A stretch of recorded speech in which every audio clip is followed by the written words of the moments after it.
మండుతున్న అగ్నిగోళం నుంచి దూసుకొచ్చిన సునీత విలియమ్స్ 9 నెలలకు పైగా అంతర్జాతీయ అంతరిక్ష కేంద్రం ఐఎస్ఎస్ లో చిక్కుకుపోయిన వ్యోమగాములు సునీత విలియమ్స్ బుచ్ విల్మోర్ ఎట్టకేలకు స్వదేశీకి తిరిగి వచ్చారు. నాసా ప్రకారం వారి స్పేస్ ఎక్స్ డ్రాగన్ అంతరిక్ష నౌక ఉదయం 10 గంటల 35 నిమిషాలకు ఐఎస్ఎస్ నుంచి అన్డాక్ అయింది. బుధవారం తెల్లవారుజామున 3 గంటల 20 నిమిషాలకు ఫ్లోరిడా తీరంలో ల్యాండ్ అయింది.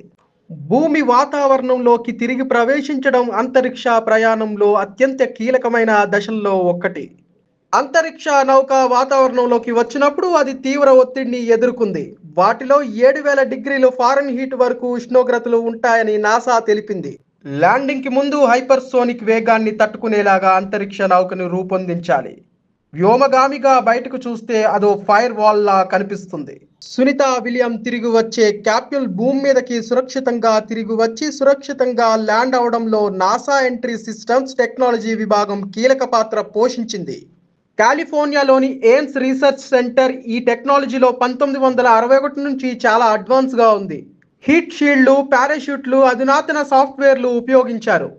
వీటి సహాయంతో నాసా ఇంజనీర్లు అంతరిక్ష నౌక మండుతున్న ప్రాంతాలను తట్టుకుని నిలబడే పరిష్కారాలు కనుగొన్నారు. క్యాప్సూల్కు ఉండే హీట్ షీల్డ్లు చుట్టూ ఉండే వేడిని గ్రహిస్తాయి, దాన్ని బయటకు పంపించేస్తాయి.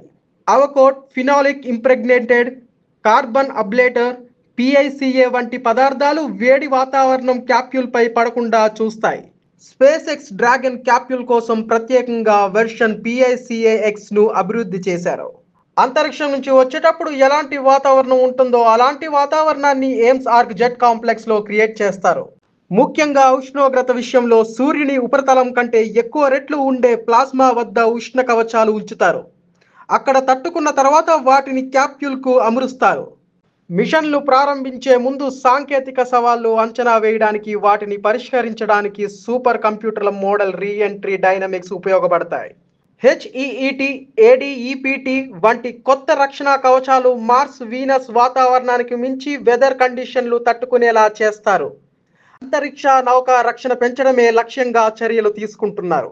అపోలో మూన్ మిషన్ నుంచి Mars science laboratory, star dust command సమూనా రిటర్న్ మిషన్ వరకు గత మిషన్ల నుంచి నాసా చాలా పాఠాలు నేర్చుకుంది.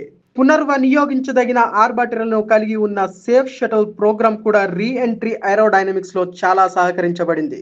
2016లో స్థాపించిన ఏసీసీ ఎల్ఎల్పి గత వైఫల్యాలు పునరావృతం చర్యలు తీసుకున్నారు. అపోలో 13 మిషన్ ఆక్సిజన్ ట్యాంక్ పేలుడు సిబ్బంది మనుగడకు ముప్పు కలిగించినప్పుడు ఎమర్జెన్సీ ప్లానింగ్ సమస్య పరిష్కార ప్రాముఖ్యత నొక్కి చెప్పింది. లోపాలు అధిగమించే వ్యవస్థను డెవలప్ చేశారు.